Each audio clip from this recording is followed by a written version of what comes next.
Good evening, क्या हाल है? Welcome back. चलो, हो गया डिनर?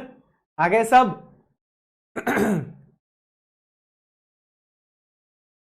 चलो, तो ये है third lecture of torsion in circular shafts.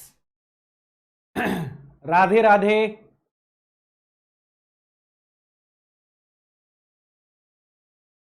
चल रहा है डिनर? चलिए, बढ़िया है। तो बेटा, इस लेक्चर में हम लोग ना बेसिकली दो चीजें पढ़ने वाले हैं। एक तो हम स्टैटिकली इनडिटर्मिनेट शाफ्ट्स के बारे में पढ़ेंगे, और दूसरा हम सॉलिड और हॉलो शाफ्ट का कंपैरिजन भी देखेंगे। वैसे तो हम लोगों ने कल थ्योरेटिकल कंपैरिजन देखा ही था। मैंने आपको बताया ही था कि हॉलो शाफ्ट जो है वो सॉलिड शाफ्ट से बेटर होता है अगर हम थ्योरेटिकली देखें तो। लेकिन उसको मैथमेटिकली हम कैसे प्रूव करते हैं, ये चीज आज हम लोग इस क्लास में देखने वाले हैं। ओके। जस्ट डिनर कंप्लीट हुआ, चलिए बढ़िया है। ओके। तो बेटा, इससे पहले कि हम ये दोनों टॉपिक्स देखें, एक क्वेश्चन है जो मैं चाहता हूं कि हम लोग सॉल्व करें। अभी तक हम लोगों ने ना जो भी क्वेश्चंस किए उसमें जो टॉर्क लग रहा था ना, वो एक पर्टिकुलर पॉइंट पे कॉन्सेंट्रेटेड था ना। जैसे यहां एक टॉर्क लग रहा है, यहां एक टॉर्क लग रहा है, तो ये टॉर्क जो है ये एंड्स पे कॉन्सेंट्रेटेड है। मतलब मानो जैसे ये शाफ्ट है, ठीक है, इस शाफ्ट को मैं इस एंड पे पकड़ता हूं और इस एंड पे पकड़ता हूं, लेकिन ना एक बहुत छोटे से एरिया को पकड़ा है मैंने। देख रहे हो आप? देख रहे हो आप? मैंने ना एक बहुत छोटे से एरिया को पकड़ा है। अब इस बहुत छोटे से एरिया को पकड़ के जब मैं इसको ट्विस्ट करता हूं, तो क्या मैं ये बोल सकता हूं कि जो भी टॉर्क मैं इसके ऊपर ट्रांसफर कर रहा हूं वो एक पॉइंट पे लग रहा है, क्योंकि मैंने एक बहुत छोटा एरिया पकड़ा हुआ है ना? तो अब मैं जब इसके ऊपर टॉर्क लगाता हूं तो ये जो टॉर्क लग रहा है ये एक कॉन्सेंट्रेटेड टॉर्क है, एक पॉइंट पे लग रहा है। मैं मान सकता हूं कि जो भी टॉर्क है वो एक पॉइंट पे लग रहा है। लेकिन अब जब मैं इसको ऐसा पकड़ लेता हूं और अब मैं इसको टॉर्क लगा के ट्विस्ट करता हूं, तो क्या हो रहा है? मैंने इसको एक बहुत बड़े एरिया में पकड़ा हुआ है, तो जो भी टॉर्क मैं लगा रहा हूं, जैसे इसके ऊपर ऐसा टॉर्क लगा रहा हूं अगर मैं, तो ये जो टॉर्क है ये एक पॉइंट पे नहीं लग रहा है। ये टॉर्क एक्चुअल में क्या हो रहा है? डिस्ट्रीब्यूट हो रहा है, एक बहुत बड़े एरिया में डिस्ट्रीब्यूट हो रहा है। अरे हाँ ना बोलो यार, क्लियर है ये चीज? मैं क्या समझाने की कोशिश कर रहा हूं, अगर आप एक बहुत बड़े एरिया में पकड़ के इसको ट्विस्ट करोगे तो जो टॉर्क रहेगा वो पूरे एरिया में डिस्ट्रीब्यूट हो जाएगा। अब ये डिस्ट्रीब्यूशन किसी भी तरीके का हो सकता है। आपको यूजुअली जो डिस्ट्रीब्यूशन देखने को मिलेगा ना, वो होता है यूनिफॉर्मली डिस्ट्रीब्यूटेड टॉर्क। ठीक है, जैसे हम लोगों ने यूनिफॉर्मली डिस्ट्रीब्यूटेड एक्सियल लोड के ऊपर एक सवाल किया था, शायद आपको याद होगा। डेल्टा एल निकालने का सवाल था, यूनिफॉर्मली डिस्ट्रीब्यूटेड एक्सियल लोड था। कुछ कुछ वैसा ही आपको यहां पे भी देखने को मिलेगा। This is a uniformly distributed torque. Okay, आप देख सकते हो, this is a uniformly distributed torque. A circular bar AB fixed at one end and free at the other end is loaded by a uniformly distributed torque of intensity T per unit distance along the axis of the bar as shown in figure. Angle of twist at B is, तो देख रहे हो ये uniformly distributed torque है। अब uniformly distributed torque होने का मतलब क्या है? अगर ये यूनिफॉर्मली डिस्ट्रीब्यूटेड है तो इसका मतलब क्या है? चलिए ध्यान से समझते हैं।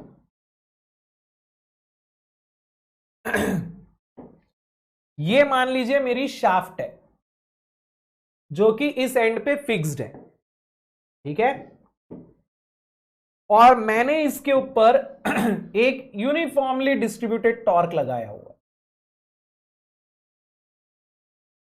मतलब जो टॉर्क है वो एक पॉइंट पे ना लग के एक बहुत बड़े लेंथ में डिस्ट्रीब्यूट हो गया है। जितना भी मैंने टॉर्क लगाया है वो बराबर बराबर जो है यहां से लेके यहां तक डिस्ट्रीब्यूट हो गया है, कुछ इस प्रकार से। ओके, ये जो एंड है फिक्स्ड वाला, इसको हमने ए नाम दिया है, और फ्री वाले को हमने बी नाम दिया है। ओके, अब ध्यान से समझिए,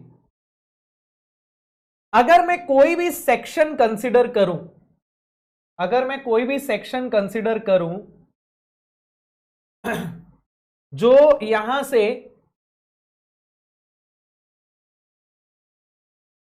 x डिस्टेंस पे हो, जैसे मान लो मैं इस सेक्शन को कंसिडर करता हूं जो यहां से x डिस्टेंस पे हो, तो क्या कोई मुझे बता सकता है कि इस सेक्शन पे इंटरनल टॉर्क कितना होगा? इस सेक्शन पे, जो सेक्शन मैंने कंसिडर किया है, इंटरनल टॉर्क कितना आएगा?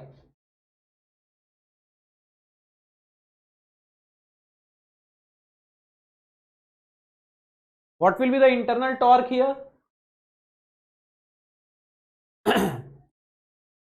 Very good, very good, very good, very good. देखिए, इंटरनल टॉर्क क्या है? What is the internal torque? Internal torque is torque, total torque either on the left side और ऑन द राइट साइड, है ना? Internal torque क्या है? Total torque either on the left side और on the right side. तो अगर मैं इस सेक्शन में टोटल इंटरनल टॉर्क निकालना चाहता हूं तो मैं इसका लेफ्ट का टोटल टॉर्क निकालूंगा, और लेफ्ट से टोटल टॉर्क कितना आएगा? Torque per unit length multiplied by length, torque per unit length multiplied by length, right? तो torque at any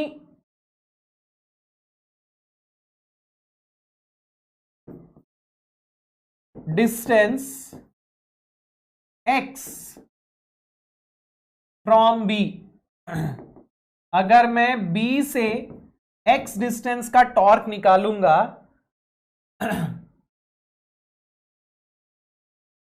then it will be equal to t into x. Okay, आप इसका diagram भी बना सकते हैं, आप इसका टॉर्क डायग्राम भी बना सकते हैं, ठीक है? इस पॉइंट पे इंटरनल टॉर्क कितना रहेगा? 0 रहेगा। इस पॉइंट पे इंटरनल टॉर्क कितना रहेगा? T इंटू एल रहेगा। और यहां से लेके यहां तक टॉर्क कैसे वेरी करेगा? लिनियरली वेरी करेगा। ये देखिए, जो T है ये x के साथ लिनियरली वेरी करेगा।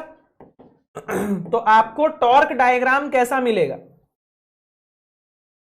कुछ इस प्रकार का मिलेगा क्या?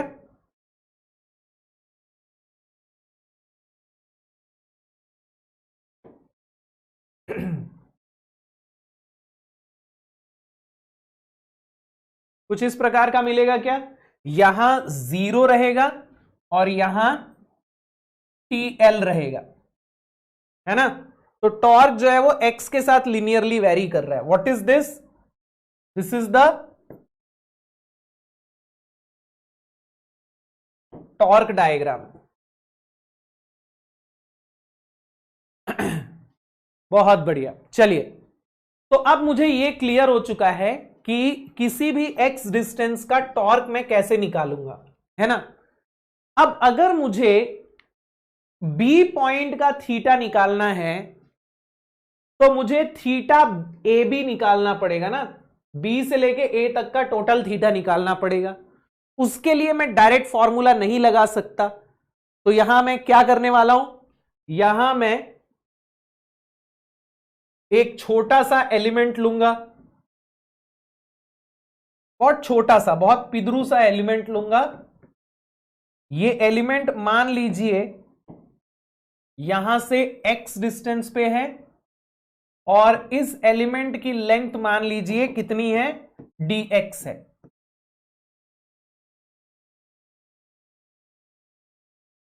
ठीक है? अब इस एलिमेंट के लिए थीटा मैं क्या लिख सकता हूं? What will be the theta of this element? Theta of this element will be equal to torque on this element. और इस एलिमेंट पे टॉर्क कितना होगा बेटा? इस एलिमेंट पे टॉर्क कितना लग रहा है? इसके लेफ्ट साइड टोटल टॉर्क कितना है? T इंटू एक्स है। तो इसका टॉर्क हो गया T इंटू एक्स,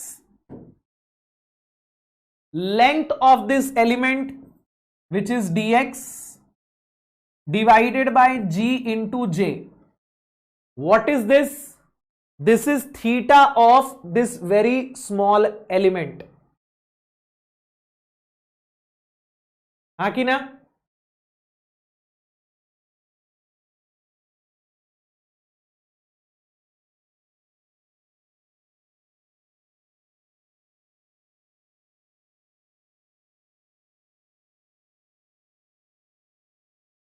यस। अब हम क्या करने वाले हैं, इसको इंटीग्रेट कर देंगे तो मेरे को मिल जाएगा थीटा ए से लेके बी तक का। ओके, तो मैं इसको 0 से लेके एल तक इंटीग्रेट कर देता हूं। ठीक है, तो अगर मैं इसको 0 से लेके एल तक इंटीग्रेट करूं तो कितना आ रहा है? It will be T L square divided by 2g into J. ये आ रहा है क्या?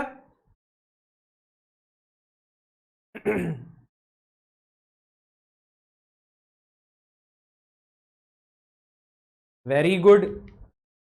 तो the angle of twist at the free end will be T L square divided by 2 into G into J, है ना?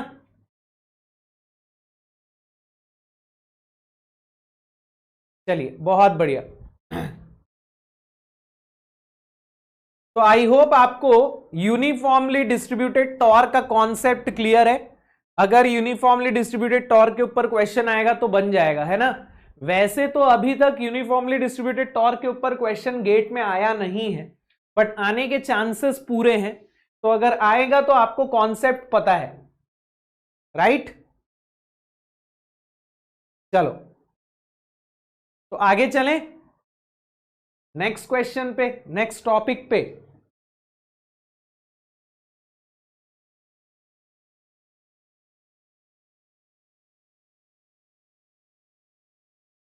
चलिए चलते हैं। तो अब नेक्स्ट टॉपिक बहुत इंपॉर्टेंट, स्टैटिकली इनडिटरमिनेट शाफ्ट्स। मैंने आपको बताया था हर चैप्टर में आपको स्टैटिकली इनडिटरमिनेट प्रॉब्लम देखने को मिलेगा। मतलब हर चैप्टर में, मतलब हर टाइप के जो मेंबर्स हम कंसिडर कर रहे हैं ना, जैसे बार कंसिडर किया तो स्टैटिकली इनडिटरमिनेट बार आया, शाफ्ट कंसिडर कर रहे हैं तो शाफ्ट स्टैटिकली इनडिटरमिनेट शाफ्ट आया। अभी आगे जाके कल को हम लोग बीम पढ़ेंगे तो then we will also consider statically indeterminate beam. तो हर चैप्टर में आपको, हर टॉपिक में आपको स्टैटिकली इनडिटरमिनेट प्रॉब्लम देखने को मिल रहा है। ठीक है, अब स्टैटिकली इनडिटरमिनेट शाफ्ट बोलने का हमारा क्या मतलब है?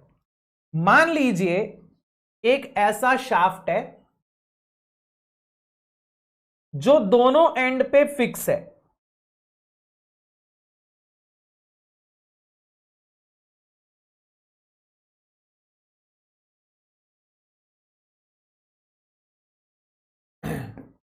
कुछ इस प्रकार से, और बीच में कहीं एक टॉर्क लग रहा है। इसकी वैल्यू मैं ले लेता हूं 100 न्यूटन मीटर की।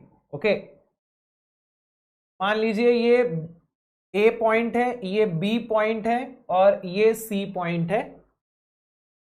अब आपको यहां इस शाफ्ट का स्ट्रेस कैलकुलेट करना है। मान लीजिए आपको स्ट्रेस निकालना है।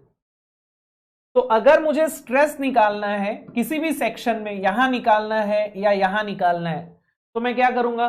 पहले तो मैं इंटरनल टॉर्क कैलकुलेट करूंगा। अब इंटरनल टॉर्क कैसे मिलेगा? जैसे मान लीजिए मुझे इस सेक्शन का इंटरनल टॉर्क चाहिए, तो कैसे मिलेगा? या तो लेफ्ट का टोटल टॉर्क चाहिए रहेगा, या तो राइट का टोटल टॉर्क चाहिए रहेगा। यानी या तो आपको ए का रिएक्शन टॉर्क चाहिए रहेगा, या तो सी का रिएक्शन टॉर्क चाहिए रहेगा। बेटा इस एक्शन का आपको कुछ रिएक्शन भी तो मिलेगा यहां पे, है ना? तो आपको पहले वो रिएक्शन निकालना पड़ेगा, तभी आप इंटरनल टॉर्क निकाल सकते हैं। तो हम सबसे पहले इसका फ्री बॉडी डायग्राम ड्रॉ करेंगे।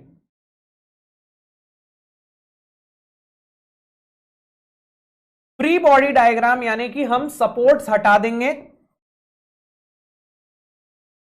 और जब हम सपोर्ट्स हटाएंगे तो बदले में वहां हमें कुछ रिएक्शन मिलेगा, ठीक है। तो ये 100 न्यूटन मीटर का टॉर्क लग रहा है।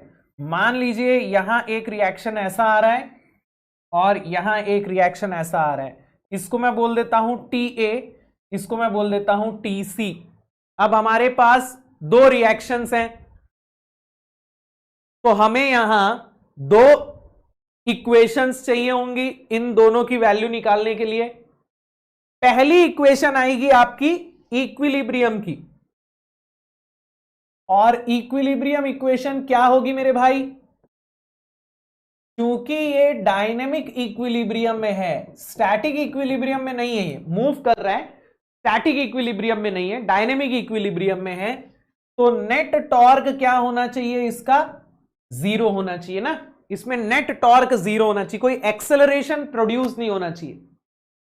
अब यहां नेट टॉर्क 0 होगा तो इक्वेशन क्या बनेगी? TA प्लस TC, ये दोनों एक डायरेक्शन में है और ये 100 अपोजिट डायरेक्शन में है। तो क्या मैं ऐसा लिख सकता हूं TA plus TC equal to 100 newton metre? क्या मैं ऐसा लिख सकता हूं? TA plus TC equal to 100 newton metre? Yes, बहुत बढ़िया। तो ये तो हो गई इक्विलिब्रियम इक्वेशन। अब हमारे पास इक्विलिब्रियम इक्वेशन सिर्फ एक ही है लेकिन अननोन दो हैं। तो ऐसे ही प्रॉब्लम्स को शास्त्रों में क्या कहा गया है? ऐसे ही प्रॉब्लम्स को शास्त्रों में स्टैटिकली इनडिटर्मिनेट प्रॉब्लम कहा गया है। मेरे भाई सूरज, रिएक्शन लेने का कॉन्सेप्ट क्या है मुझे ये बताना जरा। अगर आपने इससे पहले स्टैटिकली इनडिटर्मिनेट बार के भी सवाल बनाए थे तो जब रिएक्शन का डायरेक्शन लेना होता है तो मैंने क्या बताया था मुझे बताओ। आप में से किसी को भी ये याद है मैंने क्या बताया था कि रिएक्शन का डायरेक्शन कैसे लेना है? बताओ।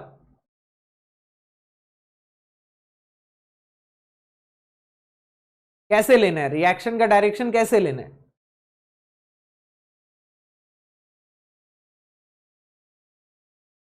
स्टैटिकली इंडिटर्मिनेट बार के प्रॉब्लम्स बनाए होगे ना सूरज तुमने, कैसे लेते थे? जब आप फ्री बॉडी डायग्राम ड्रॉ करते हो तो ये डायरेक्शन कैसे लेते हो? इसका कोई रूल है?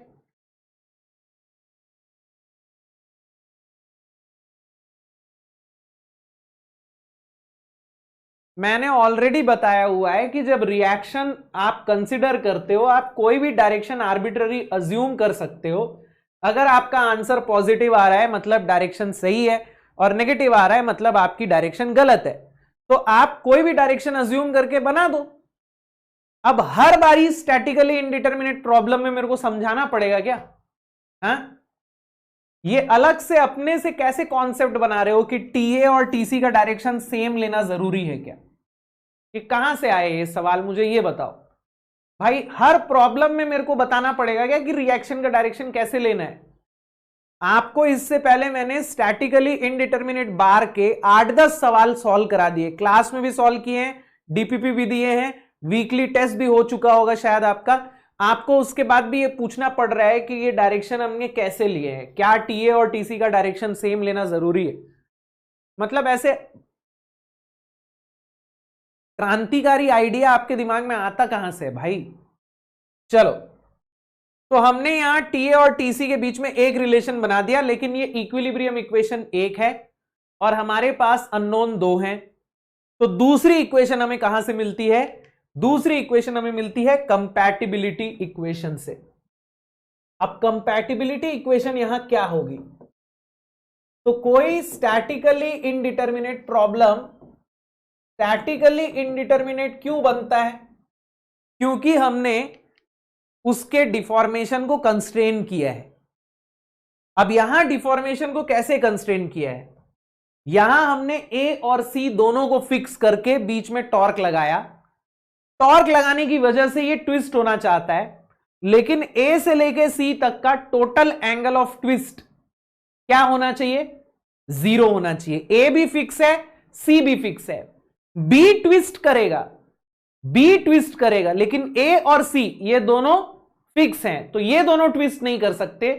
तो ए से लेके सी तक का total angle of twist must be 0।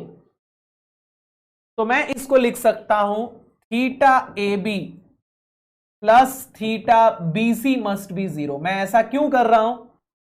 क्योंकि ए बी और बी सी दोनों में इंटरनल टॉर्क अलग अलग है, तो मैं पूरा ए से लेके सी तक का थीटा एक साथ नहीं निकाल सकता। मुझे ए बी का थीटा अलग निकालना पड़ेगा, बी सी का अलग निकालना पड़ेगा।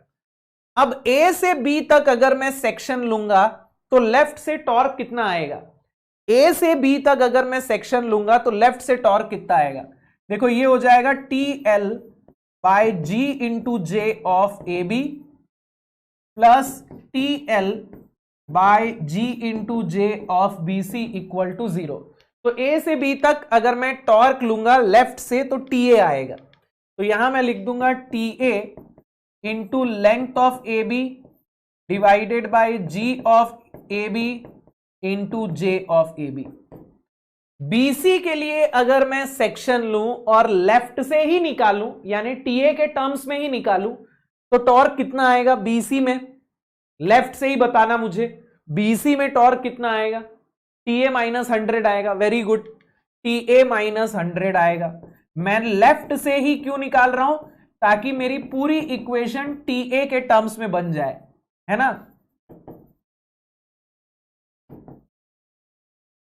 तो ये हो गई आपकी सेकेंड इक्वेशन। अब आपके पास दो इक्वेशंस हैं, दो अननोन हैं। आपको एल जी जे सब कुछ दिया रहेगा क्वेश्चन में, सॉल्व करके आप टीए निकाल लोगे और टीसी भी मिल जाएगा, है ना। तो जैसा हम लोग एक्सेली लोडेड मेंबर्स में सवाल सॉल्व करते थे वैसे ही सवाल हैं। आपको टॉर्शन में लगभग सारे सवाल वैसे ही देखने को मिले होंगे। जैसा हमने एक्सेली लोडेड मेंबर में सॉल्व किए थे वैसे ही सवाल हमें यहां भी देखने को मिल रहे हैं, है ना। चलो, तो इसके ऊपर एक दो क्वेश्चन सॉल्व करते हैं। काफी इंपॉर्टेंट टॉपिक है ये, इसके ऊपर काफी सवाल आते हैं एग्जाम में। चलिए ये वाला सवाल सॉल्व कीजिए। A solid circular shaft is fixed at both ends and is subjected to torque as shown in figure. Find the reactions at both the ends. तो फटाफट से मुझे रिएक्शंस निकाल के बता दीजिए। दोनों एंड पे फिक्स है ये, और यहां कहीं पे एक टॉर्क लग रहा है टी नॉट, जो लेफ्ट से L/4 पे है और राइट से 3L/4 पे है। ओके, तो जल्दी से इसको सॉल्व करके बताइए क्या आ रहा है।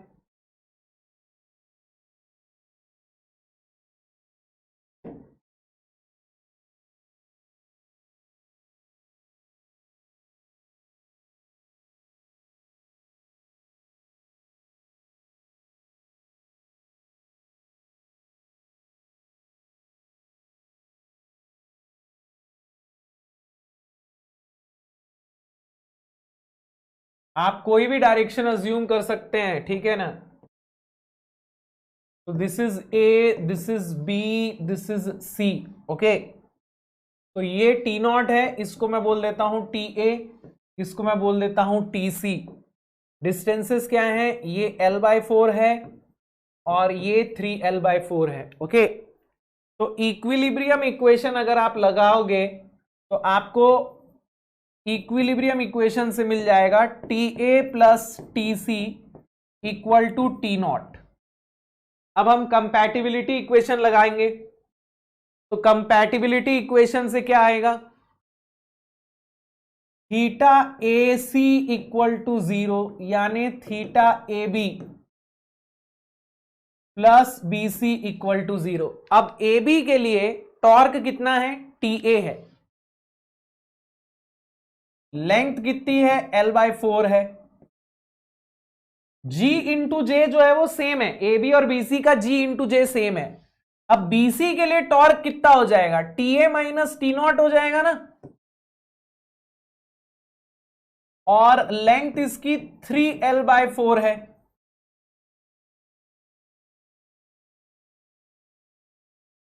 अब यहां से सारी कॉमन चीजें हटा दी जाएं तो ये हो जाएगा T A plus 3TA -3T0 equal to 0, तो ये हो जाएगा 4TA इक्वल टू T0।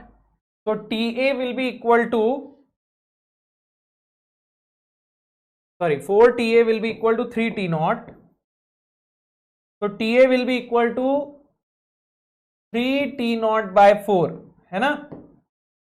और अगर TA 3T0/4 है तो TA plus TC equal to T0 से TC विल बी T0/4, तो 3T0/4 एंड T0/4, इतना आ रहा है ना। वेरी गुड यार, very good.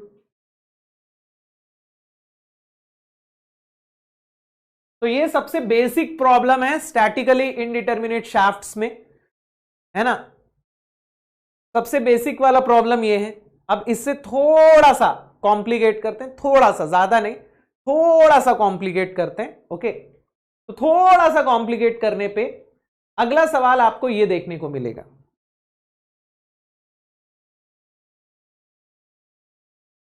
A solid circular shaft of diameter 50 mm is fixed at both the ends and is subjected to torques as shown in figure.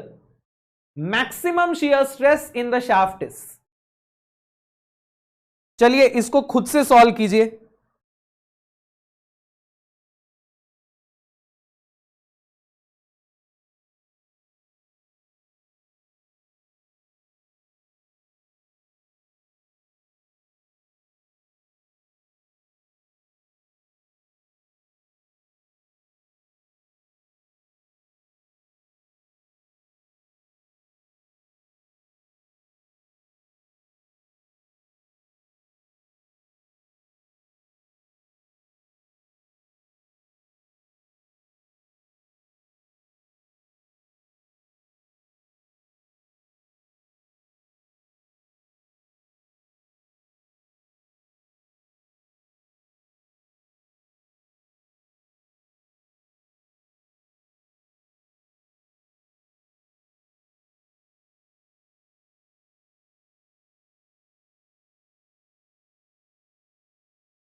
चलिए देखते हैं इस सवाल को।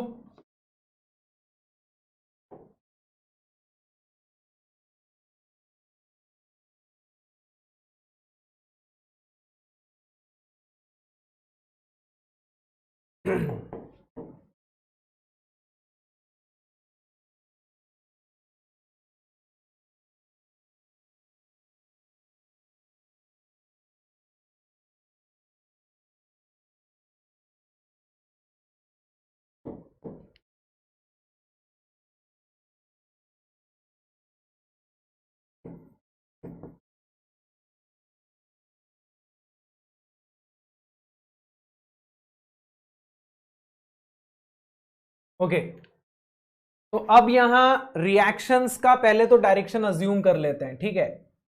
तो इसको मैं बोल देता हूं ऐसा टी ए, ठीक है, और इसको मैं बोल देता हूं ऐसा टी डी। अब मेरी मर्जी है भाई, मैंने ऐसा लिया है, आप चाहें तो आप उल्टा ले लें, ठीक है। अब यहां सबसे पहले इक्विलिब्रियम कंपैटिबिलिटी इक्वेशन ही लगा देते हैं सीधे, या इक्विलिब्रियम इक्वेशन पहले लगा देता हूं मैं। तो net torque must be 0, right. तो T A plus 8 will be equal to T D plus 5, है ना। तो T D will be equal to T A plus 3, इतना आ रहा है। अब मैं टी ए निकाल लूंगा तो मेरे को टी डी मिल जाएगा।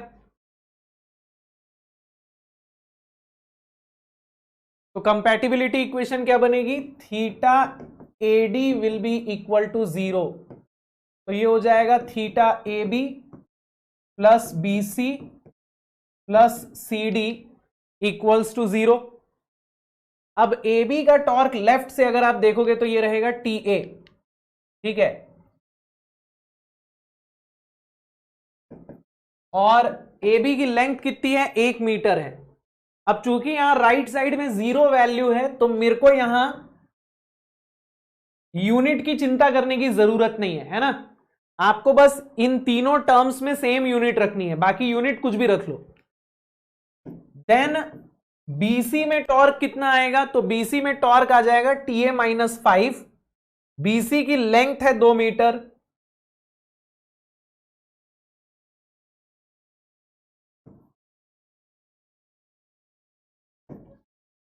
सीडी में टॉर्क कितना आएगा, तो सीडी में लेफ्ट से टॉर्क अगर देखोगे तो टी ए माइनस 5 प्लस 8 यानी कि टी ए प्लस 3 आएगा।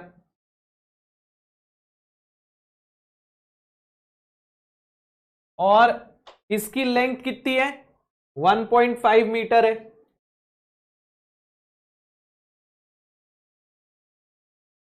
तो ऐसी कुछ इक्वेशन बन रही है। अब इस इक्वेशन को थोड़ा सॉल्व कर लेंगे और टी ए निकाल लेंगे। तो ये हो जाएगा T A plus 2TA minus 10 plus 1.5TA plus 4.5 equal to 0। तो यहां से TA की वैल्यू कितनी आ रही है, 10 माइनस 4.5 डिवाइडेड बाय 2 और 1 3 और ये 4.5। तो यहां 1.22 किलो न्यूटन मीटर आ रहा है ना, 1.22 किलो न्यूटन मीटर आ रहा है क्या टीए, किसी का 1.22 किलो न्यूटन मीटर आ रहा है।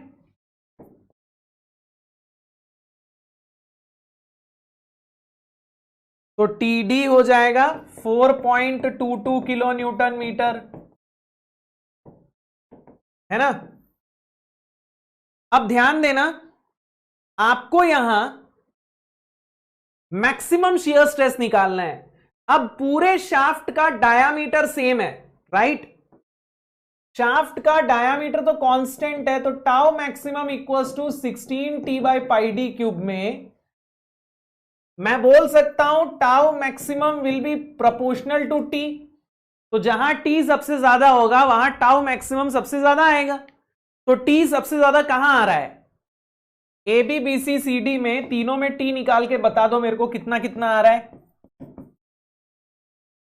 TAB will be equal to TA, यानी कि 1.22 किलो न्यूटन मीटर। BC में कितना आ रहा है? BC में TA -5 आ रहा है।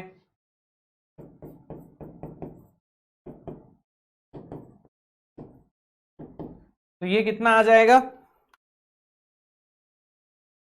-3.78 kilo newton metre.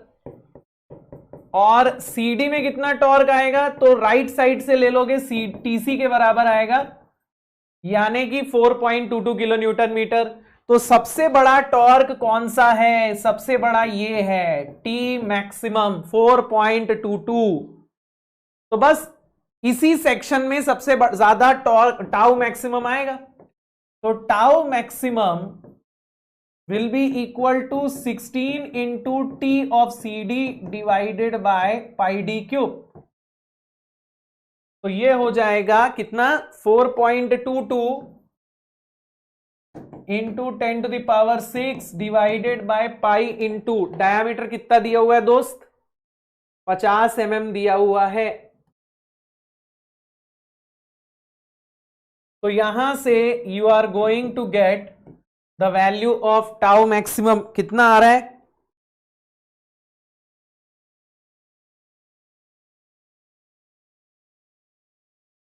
171.94 mega pascal. 171.94 mega pascal. Yes,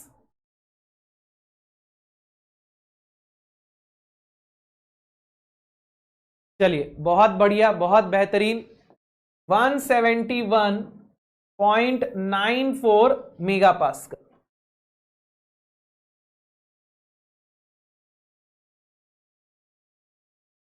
चलिए, तो maximum shear stress 171.94 mega pascal आ चुका है। अब क्या करना है?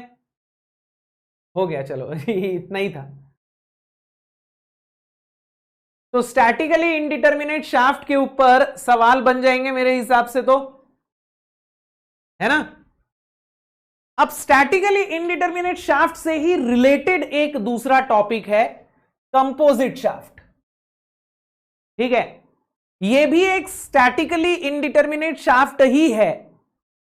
अब इसमें स्टैटिकल इंडिटरमिनेसी क्यों आती है, यह स्टैटिकली इंडिटरमिनेट क्यों बन जाता है, यह समझते हैं।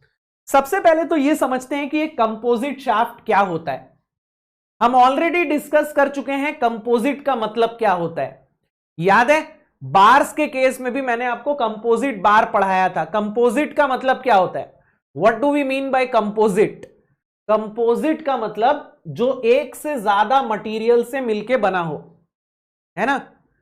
तो यहां मान लीजिए दो अलग अलग टाइप की शाफ्ट्स रखी हुई हैं, मटेरियल की शाफ्ट्स बनी हुई हैं। ठीक है, लेट्स से ये जो अंदर वाली शाफ्ट है ये कॉपर की है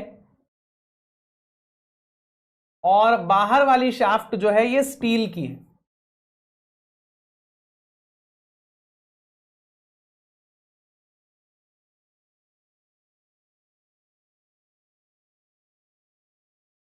ठीक है, मान लीजिए ये अंदर एक कॉपर की शाफ्ट है और बाहर से इसके ऊपर जो खोल बना हुआ है ये स्टील का है। ये किस लिए किया है हम लोगों ने? इसकी स्ट्रेंथ या रिजिडिटी चेंज करने के लिए। मान लीजिए स्ट्रेंथ मेरे को ज्यादा चाहिए थी मेरी शाफ्ट की, तो मैंने क्या किया, उसके अंदर जो है ना उसको होल करके उसके अंदर एक दूसरे मटेरियल की शाफ्ट घुसेड़ दी। या रिजिडिटी मुझे ज्यादा चाहिए थी, मतलब आप कुछ भी बोल सकते हो। हां, आप एक तरीके से इसको शाफ्ट्स कनेक्टेड इन पैरेलल भी बोल सकते हो। Okay, it can also be called as shafts in parallel. ठीक है, अब यहां हो क्या रहा है, आपने एक सॉलिड शाफ्ट को एक हॉलो शाफ्ट के अंदर घुसेड़ा और दोनों को जबरदस्त तरीके से ज्वाइन कर दिया। अब जब ये दोनों ज्वाइन हो गए तो होगा क्या, मैं जितना भी टॉर्क इसके ऊपर लगाऊंगा ये इसमें से कुछ टॉर्क स्टील रेजिस्ट करेगा और कुछ टॉर्क कॉपर रेजिस्ट करेगा। हाँ कि ना, हाँ कि ना। मान लीजिए मैंने इसको बीच में किसी सेक्शन से कट किया, मान लीजिए मैंने इसको यहां से कट किया और ये लेफ्ट साइड का मैं डायग्राम बनाता हूं। ओके, लेफ्ट साइड का मैं डायग्राम बनाता हूं तो मेरे को कुछ इस तरीके का डायग्राम देखने को मिलेगा।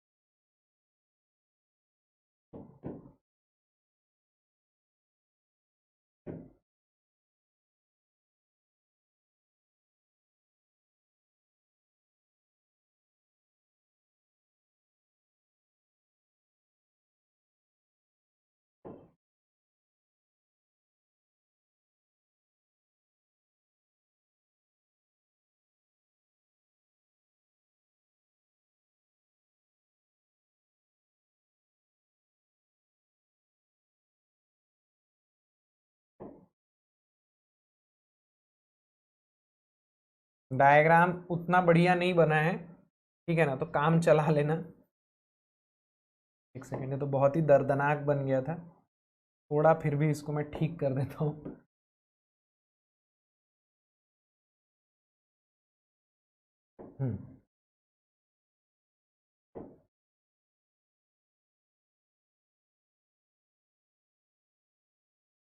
ठीक है, अब ध्यान दीजिएगा, आपने इस एंड पे टॉर्क लगाया है कितना, टी, है ना। अब ये जो सेक्शन मैंने कट किया है इसमें ये जो सॉलिड वाला पार्ट है इसमें कुछ टॉर्क जा रहा होगा और ये जो हॉलो वाला पार्ट है इसमें कुछ टॉर्क जा रहा होगा। इसको मैं टीएस और टीसी बोल देता हूं, स्टील और कॉपर,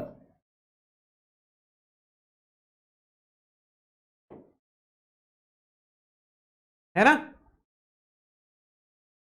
आपने जो भी टॉर्क लगाया है इसमें कुछ पार्ट जो है वो स्टील रेजिस्ट कर रहा है और कुछ पार्ट जो है वो कॉपर रेजिस्ट कर रहा है, राइट।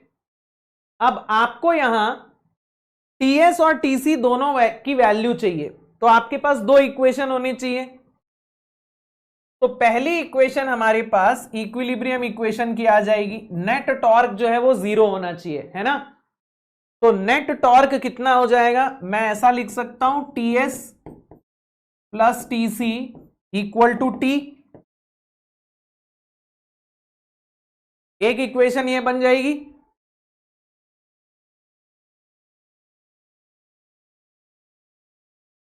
राइट।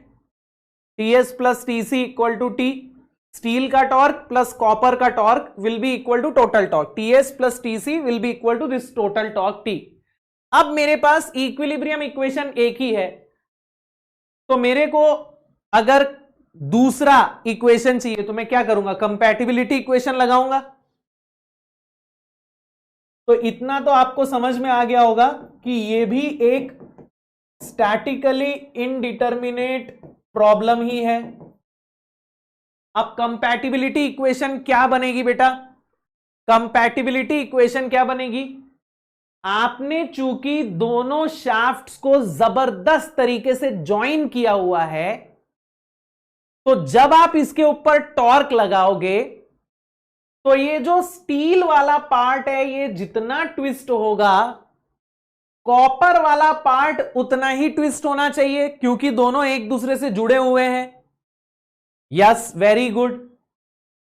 जितना स्टील रोटेट करेगा, ट्विस्ट करेगा, उतना ही कॉपर भी ट्विस्ट करेगा।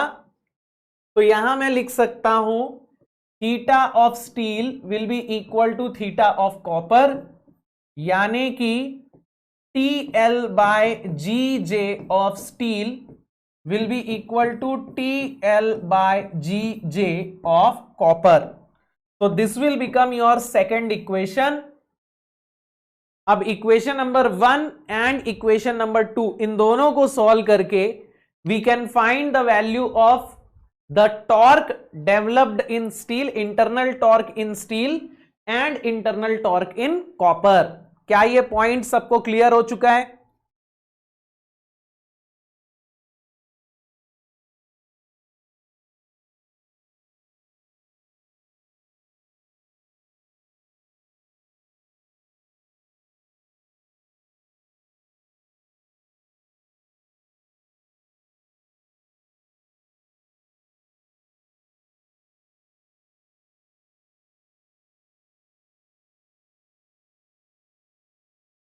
बहुत बढ़िया, very good very good very good. चलिए, तो इसके ऊपर एक क्वेश्चन कर लें क्या? चलिए एक क्वेश्चन कर लेते हैं. तो ये एक सवाल है, फटाफट से बना लीजिए. A composite shaft is made by enclosing a solid aluminium rod of 60 mm diameter in a brass tube 10 mm thick. If composite shaft is subjected to a torque of 5 kilonewton meter, find the maximum shear stress in both the shafts. G is 40 gigapascal for brass and 28 gigapascal for aluminum. Length दोनों की बराबर रहती है ना, ये चीज मैं आपको बता देना चाहता हूं. लेंथ दोनों की बराबर रहती है, मतलब जैसे यहां पे L है ना, ये दोनों L L कैंसिल हो जाता है, ठीक है. लेंथ दोनों की बराबर हो जाती है. सीरीज शाफ्ट में टॉर्क इक्वल, पैरेलल में एंगल ऑफ ट्विस्ट इक्वल. ऐसा कुछ नहीं है मेरे भाई संजय इस टाइप.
हेलो, आवाज आ रही है? चलो आ जाओ। अरे मेरे भाई वो तुम्हारे लिए नहीं है, ठीक है ना? वो ऑडियो मैसेज जो है वो बाकी के बच्चों के लिए, तुम्हारे लिए नहीं है। ओके चलो, बच्चे बहुत परेशान हो रहे थे इसीलिए अर्जेंटली मैसेज करना पड़ा। चलिए तो सवाल सॉल्व करते हैं। तो आपको यहां जो कंपोजिट शाफ्ट दी हुई है वो सॉलिड एल्यूमिनियम की और हॉलो ब्रास की बनी हुई है, राइट? सॉलिड एल्यूमिनियम और हॉलो ब्रास।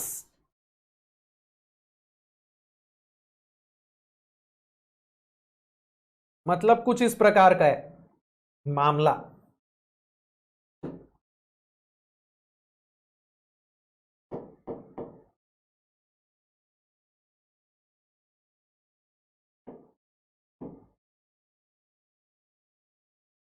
तो एल्यूमिनियम का डायामीटर कितना है?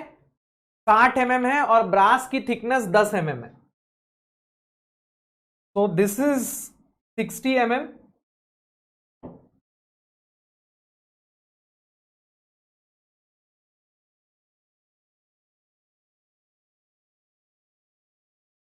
ये आपका 60 mm है और ये 10, ये 10।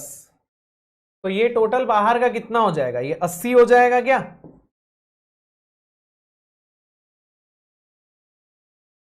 है ना? चलो। अरे नहीं रे भाई, अभी आईपीएल कहाँ, तुम्हारी क्लास पे ध्यान है मेरा, आईपीएल पे ध्यान नहीं है दोस्त। तुम्हारा भी वही होना चाहिए ध्यान, ठीक है, क्लास में। चलिए तो अब देखो, कंपैटिबिलिटी इक्वेशन बना लेते हैं। तो theta of aluminium will be equal to theta of brass, है ना? तो T of aluminium into length divided by G of aluminium. अब एल्यूमिनियम का जी कितना है? एल्यूमिनियम का जी है 28 giga pascal, multiplied by J of aluminium. तो एल्यूमिनियम के लिए डायामीटर कितना है? एल्यूमिनियम के लिए डायामीटर 60 mm है। This will be equal to T of brass into length divided bye J of brass. Brass का जी कितना है बेटा? 40 गीगा पास्कल है ना? Multiplied by pi by 32। अब ब्रास के लिए आउटर डायमीटर 80 mm है और इनर डायमीटर 60 mm है। तो ये हो जाएगा 80 to the power 4 minus 60 to the power 4। तो यहां से आपको टीए और टीबी के बीच में एक रिलेशन मिल रहा होगा। जरा मुझे बताना क्या मिल रहा है? 28/40, फिर ये हो जाएगा 80 to the power 4 minus 60 to the power 4, ऊपर में 60 टू द पावर 4। तो टीए मिल रहा है 0.324 टाइम्स ऑफ टीबी। हो सकता है आपको इसका उल्टा मिल रहा हो, मतलब TB equal to something into TA, है ना? TA equal to 0.324 times of TB. अब टीए प्लस टीबी टोटल कितना होना चाहिए? 5 किलो न्यूटन मीटर होना चाहिए। TA plus TB will be 5 kilo newton metre. तो ये हो जाएगा 0.324 TB plus TB equal to 5 kilo newton metre. तो यहां से टीबी की वैल्यू आ रही होगी, कितनी आ रही है? 5 डिवाइडेड बाय 1.324, यानी कि 3.77 kilo newton metre. 3.77 kilo newton metre आ रही है क्या? 3.77 किलो न्यूटन मीटर आ रही है। साथ में आपको टीए भी मिल जाएगा मुफ्त में, 0.324 टाइम्स 1.22 किलो न्यूटन मीटर आ रहा है क्या?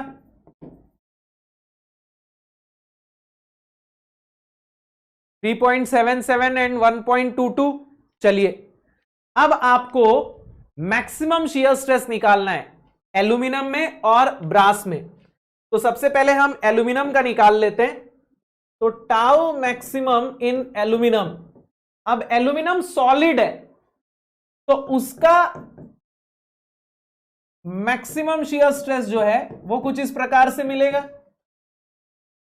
तो एल्यूमिनियम का टी जो है 1.22 किलो न्यूटन मीटर है और डायामीटर इसका 60 mm है। तो टाउ मैक्सिमम इन एल्यूमिनियम कितना आ रहा है दोस्त?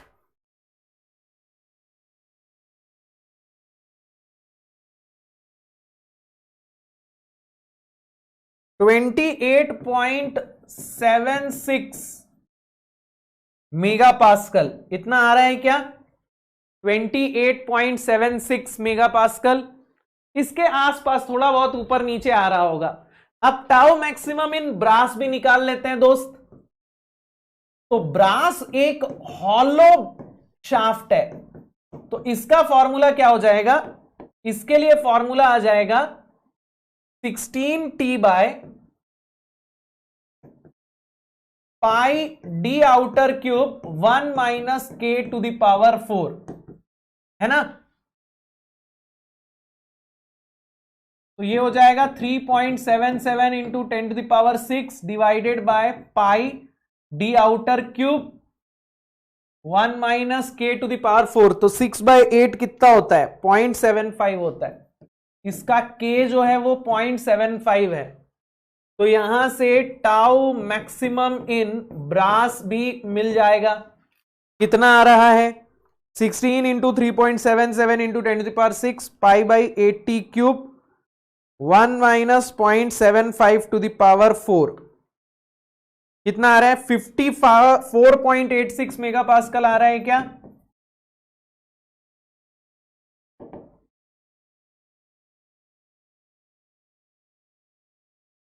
$54.86 मेगा पास्कल आ रहा है क्या? वेरी गुड यार, very good. 54.86 mega pascal. Okay, 54.86 mega pascal. तो आई होप सबका ये आ रहा है, किसी को कोई इसमें डाउट नहीं है।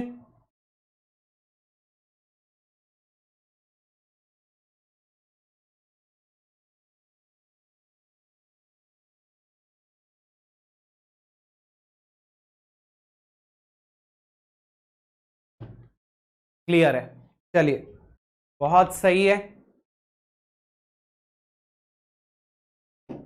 इसके ऊपर ना वैसे तो अभी तक ना मैकेनिकल में कोई क्वेश्चन देखने को नहीं मिला है इस टाइप का, लेकिन एक्सी में एक बार क्वेश्चन आ चुका है कंपोजिट शाफ्ट के ऊपर ना। मेरे ख्याल से जहां तक मुझे ध्यान है मैकेनिकल में सवाल नहीं आया, एक्सी में लेकिन क्वेश्चन आया है कंपोजिट शाफ्ट के ऊपर। ठीक है, चलो। तो composite shaft and statically indeterminate shaft, statically indeterminate shaft का ही एक टॉपिक है कंपोजिट शाफ्ट। तो I hope statically indeterminate shaft में आपको सारी चीजें क्लियर है। तो अब हम आगे बढ़ते हैं, अपने नेक्स्ट टॉपिक पे चलते हैं। और हमारा जो नेक्स्ट टॉपिक है वो है solid versus hollow shaft. Now what do we mean by solid versus hollow shaft? देखिए, शाफ्ट्स के केस में मैंने आपको बताया था कि हम सिर्फ सर्कुलर शाफ्ट्स कंसीडर कर रहे हैं, क्योंकि हमने जिस इक्वेशन को डिराइव किया है वो इक्वेशन सिर्फ सर्कुलर शाफ्ट्स के केस में ही पॉसिबल है। अगर नॉन सर्कुलर शाफ्ट होंगी तो डिफॉर्म होने के बाद उनका शेप कैसा बनेगा वो हमें पता नहीं होता, तो इसीलिए उनके केस में डेरिवेशन पॉसिबल नहीं होता। तो सर्कुलर शाफ्ट्स के केस में हमारे पास दो टाइप की शाफ्ट है, एक है सॉलिड शाफ्ट और एक है hollow shaft. Now being a designer, आप हमेशा यही चाहेंगे कि आपकी शाफ्ट का क्रॉस सेक्शन कुछ इस प्रकार का हो जिससे कि ज्यादा से ज्यादा स्ट्रेंथ मिले, यानी कि वो ज्यादा से ज्यादा टॉर्क सस्टेन कर सके। जैसे मान लीजिए आप अपनी शाफ्ट के ऊपर टॉर्क लगाना चालू करते हैं, आप टॉर्क बढ़ाते जा रहे हैं, बढ़ाते जा रहे हैं, बढ़ाते जा रहे हैं, बढ़ाते जा रहे हैं, बढ़ाते जा रहे हैं। कब तक बढ़ा रहे हैं? जब तक वो शाफ्ट फेल नहीं हो जाता। शाफ्ट फेल कैसे होगा? अगर डक्टाइल मटेरियल का होगा तो यील्डिंग होके फेल हो जाएगा, अगर ब्रिटल होगा तो फ्रैक्चर होके फेल हो जाएगा। मान लीजिए आपकी शाफ्ट 100 न्यूटन मीटर पे फेल हो रही है, तो आपके लिए स्ट्रेंथ क्या हो गई? 100 न्यूटन मीटर। अब आप अगर इसको और स्ट्रांग बनाना चाहते हो तो आप क्या कर सकते हो? स्ट्रेंथ चेंज करने के दो ऑप्शंस होते हैं। स्ट्रेंथ अगर आपको चेंज करनी है तो या तो आप मटेरियल चेंज करोगे, आप कोई ऐसा मटेरियल यूज करोगे जो ज्यादा से ज्यादा स्ट्रेस झेल सके, है ना। लेकिन मैंने आपको ऑलरेडी बताया था कि मटेरियल आपके हाथ में नहीं होता। आपके हाथ में क्या होता है? आपके हाथ में होता है सिर्फ शेप एंड साइज, है ना। तो आप मटेरियल चेंज नहीं कर सकते। स्टील का बन रहा है तो स्टील का ही बनाना पड़ेगा, अगर एल्यूमिनियम का बन रहा है तो एल्यूमिनियम का ही बनाना पड़ेगा। बहुत ज्यादा मटेरियल में आप इधर उधर नहीं कर सकते, तो वहां आपके हाथ बंधे हुए हैं। तो आप क्या चेंज कर सकते हो? शेप एंड साइज चेंज कर सकते हो, ठीक है। तो आप एक ऐसा शेप चूज करने की कोशिश करोगे ताकि आपका जो स्ट्रेंथ हो वो ज्यादा से ज्यादा हो, राइट। अब स्ट्रेंथ किस चीज पे डिपेंड करती है? स्ट्रेंथ डिपेंड करती है पोलर सेक्शन मॉड्यूलस पे, है कि नहीं। हम लोगों ने कल ही देखा था ना, T allowable is equal to tau maximum into ZP। तो आपका जो टाउ मैक्सिमम है वो तो आप ज्यादा चेंज नहीं कर सकते, मटेरियल को आप छेड़ नहीं सकते, तो T allowable is directly proportional to ZP। अब ZP क्या होता है दोस्त? ZP होता है J/R मैक्सिमम, है ना। ZP क्या होता है? J/R maximum. ये जो चीज है ये आप चेंज कर सकते हो एज अ डिजाइनर। आपके ZP की वैल्यू जितनी ज्यादा रहेगी, टी अलावेबल उतना ज्यादा रहेगा, ठीक है। अब देखिए, आपके पास ना दो ऑप्शंस होते हैं। या तो मान लीजिए आपको टॉर्क की लिमिट दी हुई है कि मेरे को है ना इतना टॉर्क तो कम से कम चाहिए, तो उस केस में क्या होगा? मेरा टी अलावेबल फिक्स है। तो अगर टी अलावेबल मेरा फिक्स है, मतलब कि मेरे को अगर इतना टॉर्क चाहिए ही चाहिए, 10 न्यूटन मीटर का टॉर्क चाहिए ही चाहिए, तो उस केस में सॉलिड शाफ्ट और हॉलो शाफ्ट, इन दोनों में मैं वेट का कंपैरिजन कर सकता हूं। अगर मेरे को टॉर्क फिक्स दिया हुआ है कि बेटा सॉलिड शाफ्ट यूज करो या हॉलो शाफ्ट यूज करो, आपको टॉर्क कितनी चाहिए?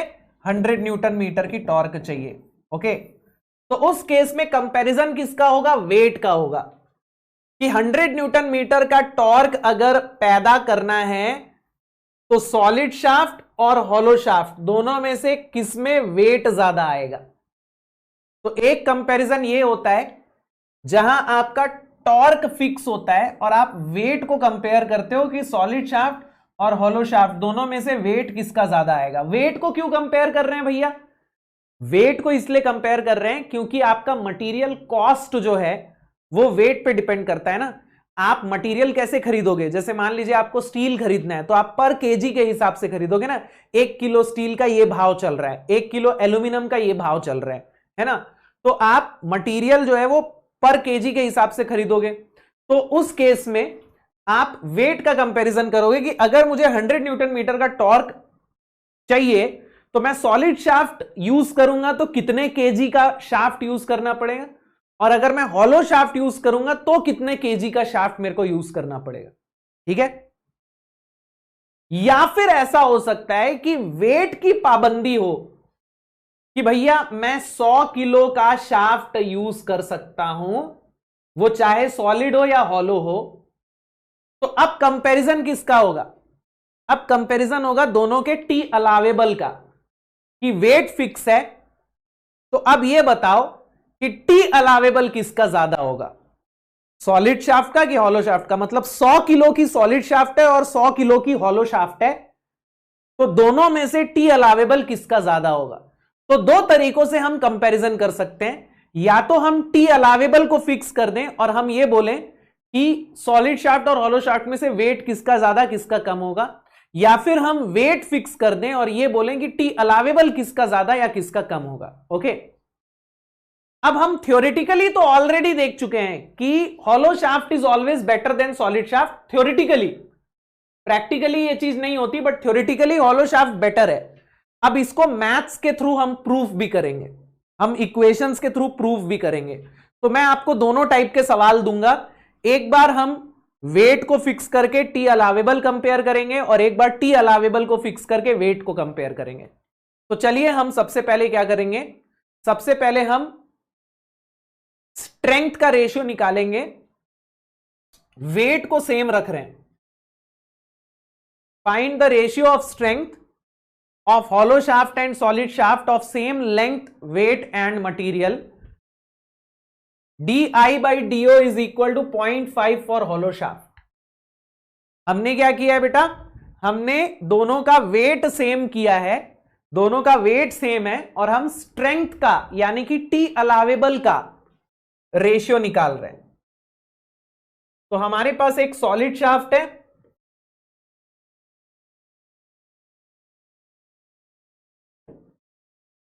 और एक हॉलो शाफ्ट है।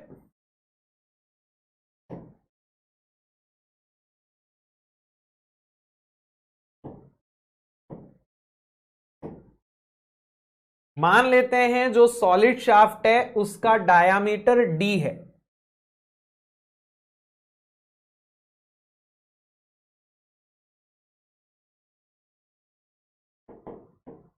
सॉलिड शाफ्ट का डायामीटर कितना है, डी है।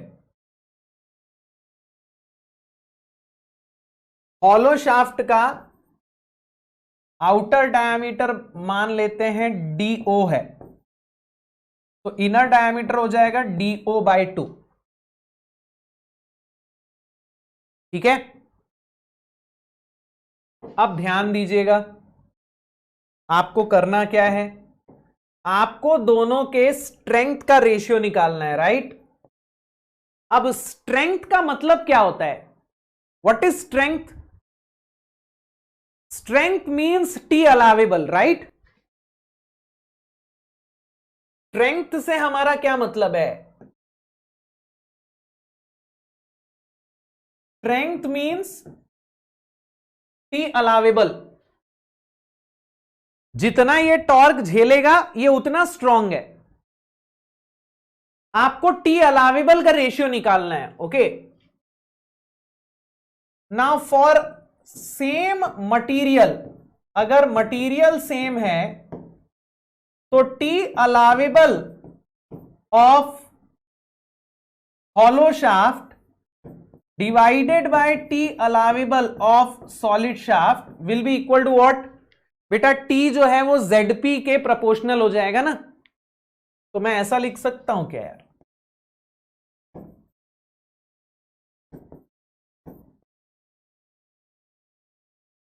अगर स्ट्रेंथ सेम है तो same material, sorry material same है तो टी अलावेबल क्या होता है, T allowable is tau maximum into Z, तो टाउ मैक्सिमम तो दोनों का सेम है, मटेरियल सेम है, तो tau T allowable is directly proportional to Z, तो टी अलावेबल का रेशियो यानी कि जेड का रेशियो है ना। अब जेड कितना होता है, Z is J by R maximum, right, Z is J by R maximum. अब यहां मैं Z of hollow shaft and solid shaft निकाल लेता हूं पहले ही, तो जेड ऑफ हॉलो शाफ्ट कितना होगा बेटा,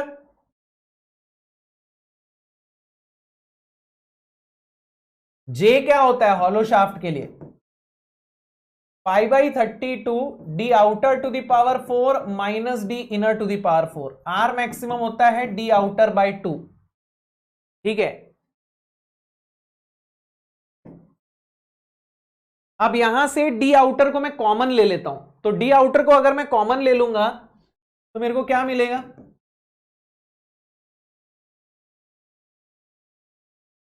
1 minus K to the power 4 मिलेगा क्या, यहां 1 minus K to the power 4 मिलेगा क्या, तो ये रेशियो कितना हो जाएगा, this will become π/16 d³ 1 - k to the power 4. This is what ZP of hollow shaft. ठीक है, ZP ऑफ सॉलिड शाफ्ट कितना होता है,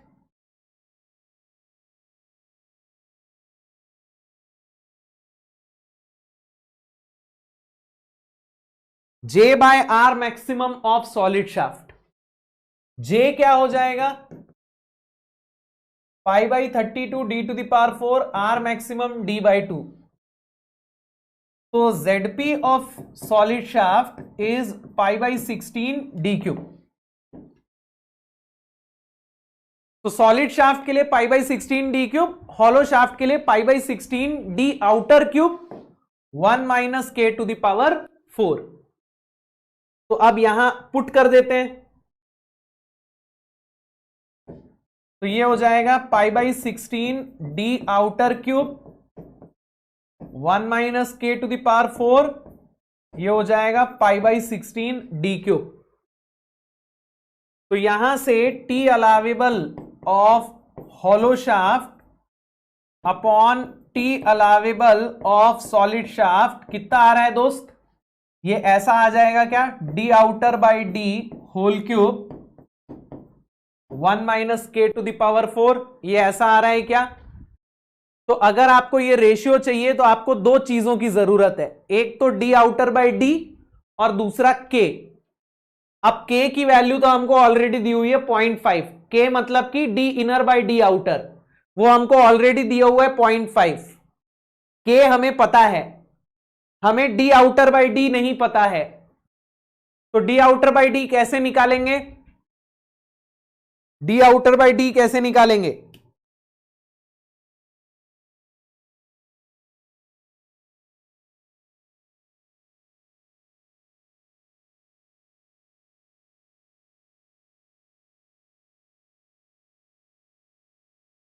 how we are going to find d outer by d.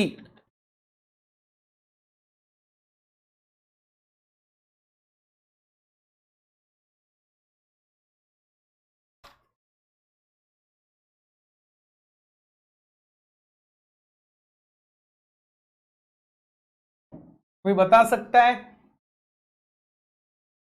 d outer by d कैसे निकलेगा,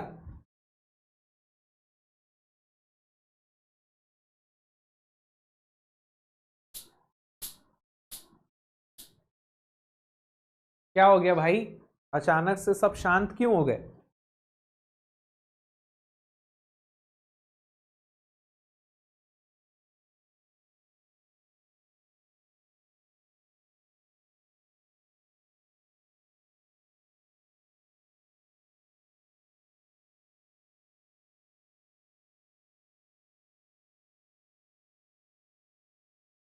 both have same cross sectional area. अच्छा चलो, तो देखो यहां आपको ना दोनों का वेट सेम दिया हुआ है, दोनों का सेम वेट, सेम मटेरियल और सेम लेंथ दिया हुआ है. अब वेट क्या होता है, वेट को मैं लिख सकता हूं weight per unit volume multiplied by volume. Weight per unit volume यानी कि गामा, एंड वॉल्यूम क्या होगा शाफ्ट का, एरिया इंटू लेंथ, है ना. अब यहां आपको गामा और एल सेम दिया हुआ है, so for same material and length W is directly proportional to A. Weight जो है वो एरिया के प्रोपोर्शनल होगा. अब आपको बोल रहा है कि weight of hollow shaft is equal to weight of solid shaft. तो इसका मतलब मैं बोल सकता हूं क्या, area of hollow shaft will be equal to area of solid shaft. अगर दोनों का गामा बराबर, दोनों का एल बराबर, तो दोनों का W बराबर होने का मतलब दोनों का एरिया भी बराबर ही होगा, है कि नहीं. W बराबर है, गामा और एल भी बराबर है तो ए भी बराबर ही होगा झक मार के। तो area of hollow shaft is equal to area of solid shaft. अब हॉलो शाफ्ट का एरिया क्या होगा, π/4 D outer square minus D inner square, ये हो जाएगा π/4 डी स्क्वायर। यहां से अगर मैं डी आउटर स्क्वायर को बाहर निकाल दूंगा तो ये 1 माइनस के स्क्वायर हो जाएगा क्या। तो यहां से D outer by D will be equal to root over 1/1 minus K का स्क्वायर। ठीक है,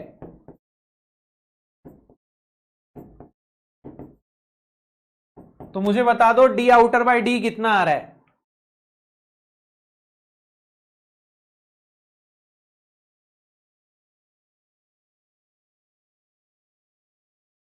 1.1547 आ रहा है क्या।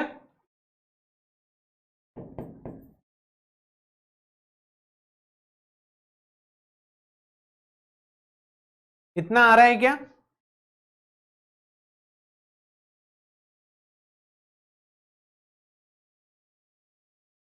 वन 1.1547 आ रहा है। चलिए बहुत बढ़िया, वेरी गुड। तो भाई हमारे पास डी आउटर बाय डी आ चुका है, एरिया को इक्वेट करके हमने ये रिलेशन निकाल लिया।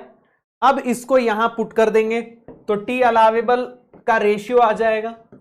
तो T allowable of hollow shaft divided by T allowable of solid shaft will be equal to 1.1547 cube into 1 minus K to the power 4, यानी 1 माइनस 0.5 टू द पावर 4। तो मुझे जल्दी से बता दीजिए ये रेशियो कितना आ रहा है।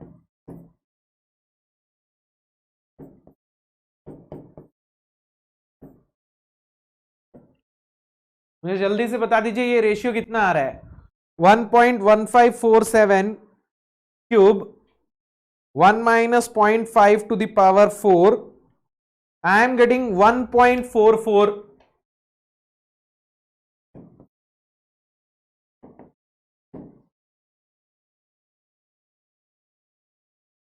यानी कि क्या मैं ये बोल सकता हूं कि hollow shaft is 44% stronger than solid shaft. क्या मैं बोल सकता हूं इन दिस पर्टिकुलर केस। यहां k की वैल्यू 0.5 है, अगर आप k की वैल्यू चेंज करेंगे तो ये वैल्यू भी चेंज हो जाएगी। तो हर हॉलो शाफ्ट जो है वो 44% स्ट्रॉन्ग होगी सॉलिड शाफ्ट से, ऐसा जरूरी नहीं है। It depends upon the value of के। ठीक है, सो यहां मैंने जो रेशियो निकाला है that is for particular value of K which is 0.5। Okay, but it doesn't matter what the value of K is, T allowable of hollow shaft will always be greater than T allowable of solid shaft. ये value हमेशा 1 से बड़ी होगी ना। K की value कुछ भी हो जाए, ये वैल्यू 1 से तो हमेशा बड़ी आएगी। मतलब कि मैं ये बोल सकता हूं टी अलावेबल हॉलो शाफ्ट का हमेशा सॉलिड शाफ्ट से ज्यादा होगा, यानी हॉलो शाफ्ट हमेशा सॉलिड शाफ्ट से स्ट्रॉन्गर होगी, है ना। हम ये बोल सकते हैं ना, ये कंक्लूड किया जा सकता है that T allowable of hollow shaft is always greater than T allowable of solid shaft. So we can conclude this that theoretically for same material and weight, hollow shaft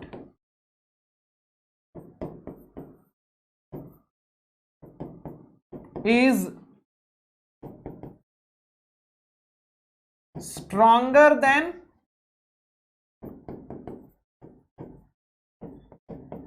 solid shaft, है ना। ये conclusion हम निकाल सकते हैं अगर material और wait दोनों का सेम है, दोनों में सेम मटेरियल यूज किया जा रहा है और सेम वेट का यूज किया जा रहा है। मतलब 10 किलो की स्टील यहां भी है, 10 किलो की स्टील यहां भी है। अब कंपैरिजन हो रहा है कि स्ट्रॉन्गर कौन है, तो हॉलो शाफ्ट स्ट्रॉन्गर है। ओके, क्लियर है ये चीज? बेटा याद कुछ भी नहीं रखना है, आपको यहां कॉन्सेप्ट समझना है, ठीक है ना? रट्टा मारने से काम नहीं चले। चलो, तो ये हो गया एक तरीके का कंपैरिजन जहां हमने स्ट्रेंथ को कंपेयर किया कीपिंग द वेट सेम। अब मैं आपको अगर ये बोलूं कि दोनों में हम लोगों को सेम टॉर्क लगाना है, अब वेट का कंपैरिजन बताइए। अगर हमको दोनों में सेम टॉर्क लगाना है, मेरे पास सॉलिड शाफ्ट और हॉलो शाफ्ट है, इसके ऊपर भी 100 न्यूटन मीटर लगाना है, इसके ऊपर भी 100 न्यूटन मीटर लगाना है, मतलब दोनों में टॉर्क सेम है। अब मैं आपको बोलूंगा कि वेट कितना होना चाहिए, सॉलिड शाफ्ट का वेट कितना होगा, हॉलो शाफ्ट का वेट कितना होगा, ठीक है? तो एक क्वेश्चन इसका भी बना लेते हैं दोस्त। चलिए, find the ratio of weight of hollow shaft and solid shaft of same material and length. Assume di by do equals to 0.5 for hollow shaft.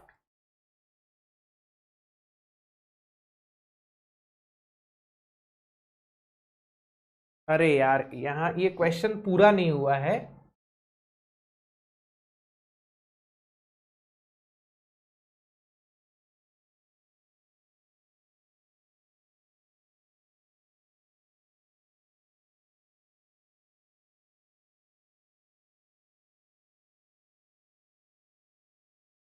दोनों में टॉर्क सेम है। Yes, very good Sanjay. आपको क्या करना है, अब प्रोसेस को उल्टा कर देना है। इस बार मेरे को डी आई बाई डी कहां से मिलेगा? पिछली बार मैंने दोनों का वेट बराबर किया था, वहां से डी आई बाई डी मिला था। इस बार दोनों का टॉर्क बराबर करना है। ओके, तो दोनों का टॉर्क अगर बराबर है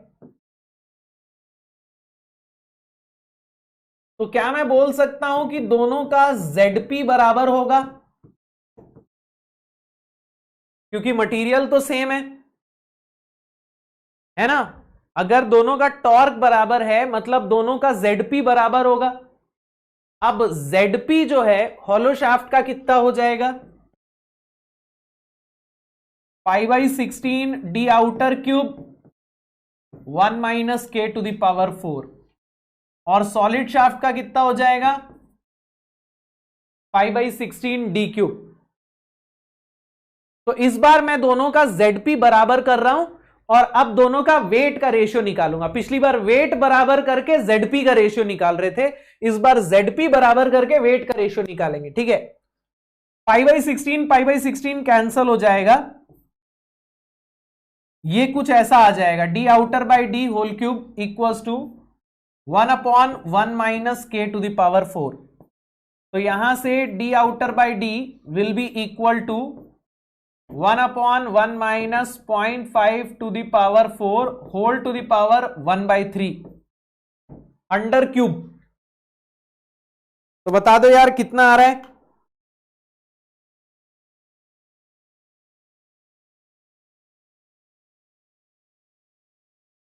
वन 1.0217 आ रहा है क्या? डी आउटर बाई डी 1.0217 आ रहा है क्या?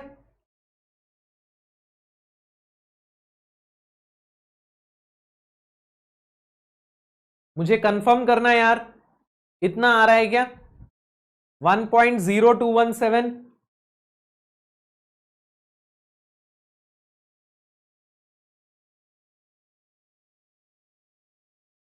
चलो,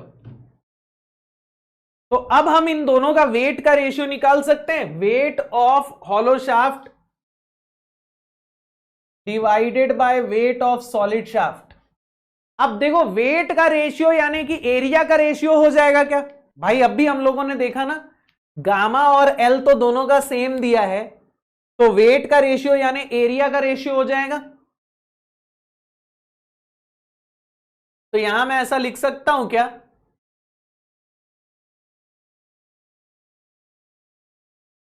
यस, लिख सकता हूं। हॉलो शाफ्ट का एरिया हो जाएगा π/4 D outer square minus D inner square. Solid shaft के लिए हो जाएगा π/4 डी स्क्वायर। अब π/4 कैंसल हो गया, यहां से डी आउटर स्क्वायर बाहर निकालूंगा, अंदर बचेगा 1 माइनस के स्क्वायर। तो WH by WS will be equal to what? D outer by D whole square 1 minus K square। तो ये कितना हो जाएगा 1.0217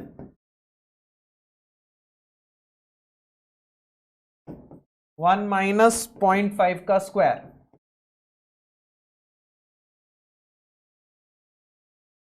तो बता दो यार कितना आ रहा है ये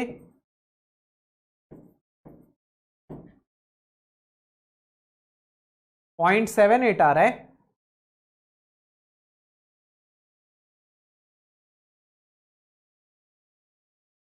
.78 वेरी गुड। यानी कि आपका मटेरियल कितना बच रहा है, कितने मटेरियल की सेविंग हो रही है 22% मटेरियल की सेविंग हो रही है क्या। हॉलो शाफ्ट का वेट जो है वो 0.78 टाइम्स ऑफ सॉलिड शाफ्ट है। तो कितना मटेरियल बचा रहे हो आप, अगर आप हॉलो शाफ्ट यूज करते हो तो कितना मटेरियल बचता है 22% मटेरियल बचता है। यस इसको है ना अलग तरीके से पूछा जाता है एग्जाम में। आपको एग्जाम में पूछा जाता है कि दोनों में से इकोनॉमिकल कौन है। इकोनॉमिकल मतलब भाई जाहिर सी बात है जिसमें वेट कम आ रहा है वो सस्ता पड़ेगा ना, मटेरियल तो दोनों का सेम ही है, तो आपको पर केजी कॉस्ट तो वही आनी है। तो जिसमें वेट कम है उसका पैसा आपको कम लगेगा। सो for same strength hollow shaft is more economical than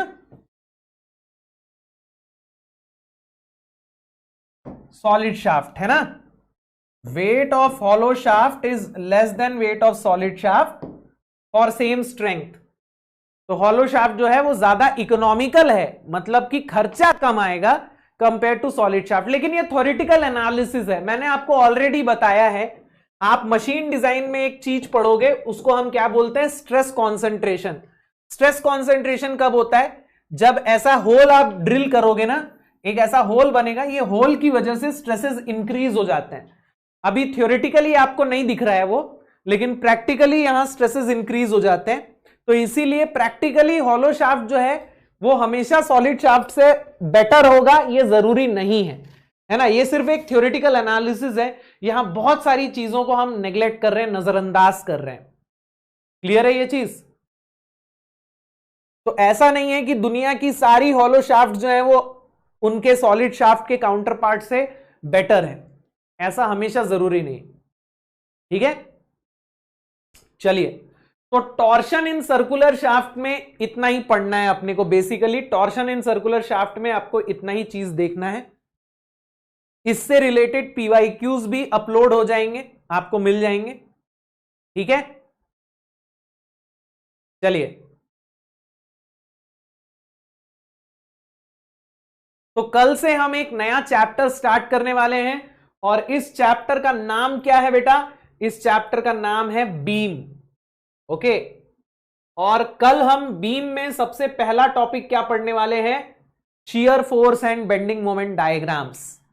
बहुत इंटरेस्टिंग टॉपिक है, बहुत मजा आने वाला है। ओके, तो कल सुबह सुबह 9 बजे क्लास स्टार्ट होगी जिसमें shear force and bending moment diagrams के कुछ बेहतरीन कॉन्सेप्ट्स बताऊंगा मैं। अरे एक्सियल लोड के पीवाईक्यूज अपलोड करवा तो दिए हैं यार, आप लोगों को मिले नहीं है एक्सियल लोड के पीवाईक्यूज।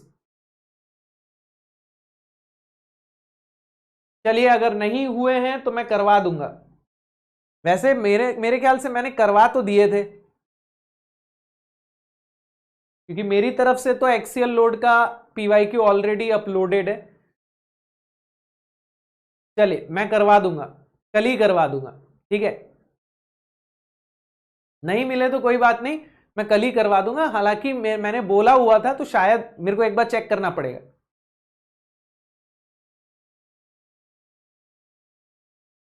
पीवाईक्यू की बुक आपने अगर खरीद ली है तो आपको फर्स्ट वीक ऑफ मई में मिलनी स्टार्ट हो जाएगी। ठीक है, फर्स्ट वीक ऑफ मई में हम डिस्पैच कर देंगे अपने यहां से। ठीक है, ऑलरेडी सारा टाइपिंग का काम हो चुका है, अभी बस उसके ऊपर थोड़ी प्रूफ रीडिंग चल रही है और उसके बाद प्रिंटिंग में चली जाएगी वो, और फर्स्ट वीक ऑफ मई में वो बिल्ली चालू हो जाएगी। ओके, चलिए तो बाय बाय, कल सुबह मिलते हैं। सॉम का वेटेज कितना रहता है मेरे भाई, ये क्या करोगे जान के? अगर मैं आपको बोलूंगा कि 2 मार्क्स का आया था पिछले साल तो नहीं पढ़ोगे क्या? हर साल ये सब चेंज होता है भाई, ऐसा कुछ फिक्स नहीं है कि सॉम का इतना वेटेज, ईएम का इतना वेटेज, ऐसा कुछ फिक्स नहीं है, ठीक है? हर साल चेंज होता है, और बाकी मतलब आपके साल में कितना आएगा आपको नहीं पता है ना। चलिए बाय बाय बाय बाय, कल मिलते हैं सुबह 9 बजे। ये सब वेटेज वगैरह के चक्कर में मत पड़ा करो यार, आप तो सारे सब्जेक्ट को इक्वली ध्यान से पढ़ो, ठीक है? आपके टाइम पे किससे कितने सवाल आएंगे आपको नहीं पता। Good night, good night, bye bye.